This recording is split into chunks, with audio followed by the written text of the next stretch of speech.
नमस्कार दोस्तों আমার চ্যানেলের তরফ থেকে শুধু দর্শকবৃন্দকে অসংখ্য ধন্যবাদ প্রীতি এবং শুভেচ্ছা জানিয়ে শুরু করছি আজকের এই বিশেষ অনুষ্ঠান। দর্শকগণ, আজ আমরা আলোচনা করব একটি বিশেষ সাধনা তন্ত্র নিয়ে।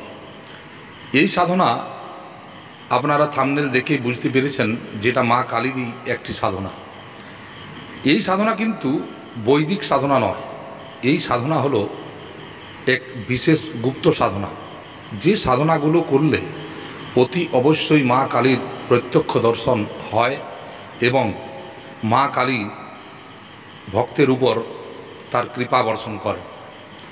দর্শকগণ, এই সাধনার যে বিষয়বস্তু সেগুলোকে আপাতপক্ষে দেখলে যেটা মনে হবে সেটা আপনারা কিন্তু ভালোভাবেই দেখে শুনে কাজ করবেন, কারণ এই সাধনা মূলত সাবর মন্ত্রের উপর সাধনা। আর সাবর মন্ত্রকে চালাতে হলে সাবর সুমেরু মন্ত্রের সাধনা করা একান্তই দরকার। এই সাবর সুমেরু মন্ত্র আমি অনেকবার ভিডিওতে দিয়েছি, তাও একবার আমি বলে দিচ্ছি, আপনারা ভালোভাবে শুনবেন। গুরু শট গুরু হেবীর, গুরু সাহাব সুমরো বড়ি ভান্ত, সিঙ্গি ডরো বন কহো মন নাও করতার, সকল গুরু কা হর ভজে, ঘট্টা পকর উঠ জাগ চেত সম্ভার শ্রী পরমহংস। এটা হলো সাবর সুমেরু মন্ত্র। এই মন্ত্রের আপনারা সর্বপ্রথম একটা সাধনা করবেন, অর্থাৎ এই মন্ত্রটিকে আপনারা সর্বপ্রথম 11 দিন যাবৎ ধূপ দীপ জ্বালিয়ে এবং তার সামনে সামান্য ভোগ নৈবেদ্য রেখে উত্তর দিকে মুখ করে আপনারা এই মন্ত্রটি জপ করবেন। 11 দিন জপ করার পর এই মন্ত্রের 108টি আহুতি আপনারা দেবেন, অর্থাৎ একটা ছোট হোম করবেন।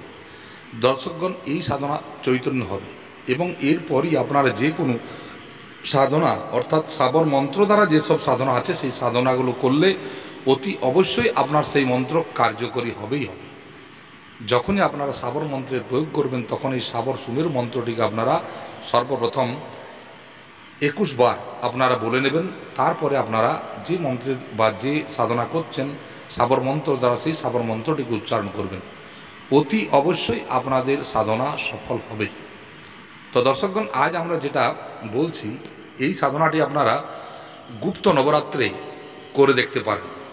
এরপর আপনাদের কাছে আপনারা ভারতীয় ক্যালেন্ডার অনুযায়ী গুপ্ত নবরাত্রির দিনগুলো আপনারা দেখে নেবেন। সেই সময়তে এই সাধনা যদি আপনারা করেন অতি অবশ্যই মা কালীর কৃপা এবং তার সাক্ষাৎকারও আপনার হয়ে যেতে পারে, যদি আপনার ভক্তি ভাব এবং বিনম্রতা ঠিক থাকে। দর্শকগণ, সাধনায় সিদ্ধি লাভ বা সাধনায় সিদ্ধির পিছনে আপনারা ছুটবেন না, আপনারা অনলি আপনার কর্মের উপর আপনার জপ তপের উপর ফোকাস রাখুন। যারা সিদ্ধির পিছনে ছোটে তারা কোনোদিনই সিদ্ধি লাভ করে না। যারা কর্ম করে যায়, অর্থাৎ আপনাকে আপনার গুরু যেভাবে নির্দেশ দেন সেই হিসাবে যদি আপনি করে যান তো আপনি অতি অবশ্যই 150% আপনি সাকসেস হবেন। আপনাকে ধৈর্য রেখে করতে হবে। সাধনা কোনো সোজা জিনিস নয় এবং সবাই সেটাকে আয়ত্ত করতে পারে না। তো দর্শকগণ, আজ মা কালীর এই যে সাধনাটা আমি বলছি এটা আপনারা গুপ্ত মার যে গুপ্ত রাত্রি আসে সেই গুপ্ত নবরাত্রে আপনারা করে দেখবেন, আপনারা 100% সাকসেসফুল হবেন। দর্শকগণ, এইসব জিনিসগুলো একটা পর্যায়ের মধ্যে আসে, অর্থাৎ যখনই আপনি সাবর মন্ত্র দ্বারা কোনো সাধনাকে করবেন সাবর মন্ত্র একটু অটপটা লাগে, কারণ সব সময় এগুলো আমরা উচ্চারণ করি না বা এইসব মন্ত্রগুলোকে সবসময় বলা উচিত নয়। তবু আজ জনকল্যাণের জন্য বা যারা সাধনা মার্গীয় মানুষ তাদের উন্নতির জন্য, যাতে করে তারা মা কালীর কৃপার পাত্র হতে পারে, সেই জন্য আমি এই সাধনাটির কথা আজ বলছি। এটা আপনারা করে দেখতে পারেন, এতে অতি অবশ্যই ফল লাভ হয়। তো দর্শকগণ, সর্বপ্রথম আপনারা কি করবেন, সর্বপ্রথম আপনারা গুপ্ত নবরাত্রের প্রতিপদা থেকে আপনারা এই সাধনাটি শুরু করবেন।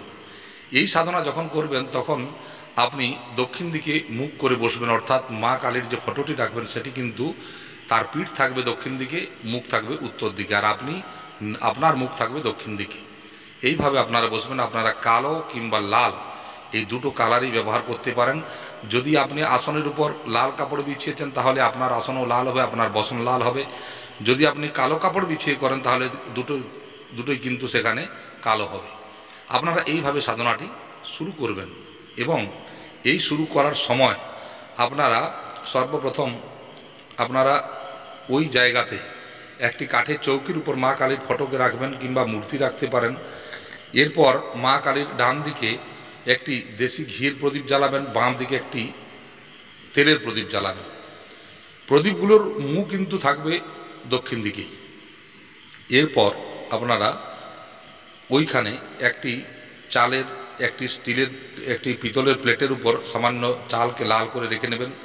মায়ের সামনে ভোগ নৈবেদ্য ইত্যাদি রাখবেন এবং একটি জলের পাত্র রাখবেন, ছোট একটি জলের পাত্র রাখবেন। সে জলটিকে সামান্য লাল রং বানিয়ে দেবেন। দর্শকগণ, এইখানে একটা কথা বলে দিই, যদি আপনারা একটি নারকেলের উপর একটি নারকেলকে ভেঙে নেবেন, ভাঙার পরে ওই নারকেলের উপর সামান্য তেল দিয়ে যদি আপনারা একটি প্রদীপ জ্বালাতে পারেন সেটা আরও খুব ভালো হয়।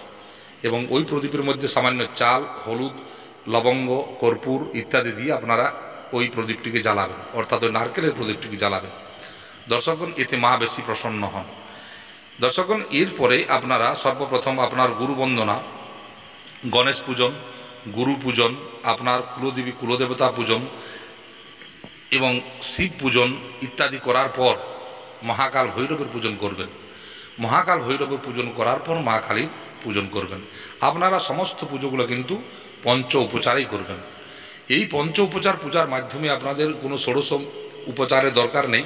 আপনারা পঞ্চ উপচারে পূজা করবেন এবং মায়ের কাছে মিনতি জানাবেন।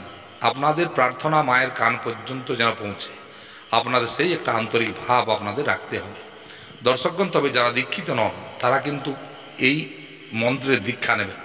সর্বপ্রথম আপনারা গুরু মন্ত্রের, আপনারা এই সাবর মন্ত্রের দীক্ষা নেবেন। সাবর মন্ত্রের দীক্ষা নেওয়ার পর আপনারা কাজ শুরু করবেন। যারা দীক্ষিত তারাও যদি সাবর মন্ত্রের দীক্ষা না নিয়ে থাকেন তবে এই সাধনা করবেন না। আবার আপনার গুরুর কাছ থেকে সাবর মন্ত্রের আবার একটা দীক্ষা নেবেন। দীক্ষা না নিয়ে এই মন্ত্রের সাধনা করলে সাধনা সফল হয় না। দর্শকগণ, এরপর আপনারা মা কালীর পূজন শুরু করবেন।